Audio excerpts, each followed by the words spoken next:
నమస్కారం. లోకమెరగని యేసు మరో రూపం, అదర్ సైడ్ ఆఫ్ జీసస్ అనే ఈ పుస్తకం మీద జరుగుతున్నటువంటి కామెంటరీ సిరీస్కి స్వాగతం. ఈరోజు మనం ఒక ఆసక్తికరమైనటువంటి విషయం గురించి చర్చించబోతున్నాం. దాని పేరే బేతాళ ప్రశ్న. ఆ భాగం పేరే బేతాళ ప్రశ్న. ఏమిటి అసలు బైబిల్ గురించి రాసినటువంటి ఒక పుస్తకంలో, అందులోనూ యేసు గురించి రాసినటువంటి ఒక పుస్తకంలో బేతాళ ప్రశ్న అనే పేరు ఎందుకు వచ్చింది? ఆ పేరు పెట్టడానికి గల కారణం ఏమిటి? బైబిల్లో బేతాళ ప్రశ్నలు ఏమైనా ఉన్నాయా?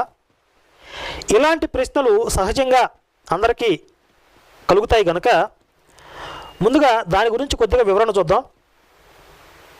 ఈ బేతాళుడు మరియు విక్రమార్కుడి కథ గురించి మనం చిన్నప్పుడు అందరం చదువుకున్నాం. బేతాళుడు అనేవాడు ఒక శవం రూపంలో ఒక చెట్టు మీద వేలాడుతూ ఉంటాడు.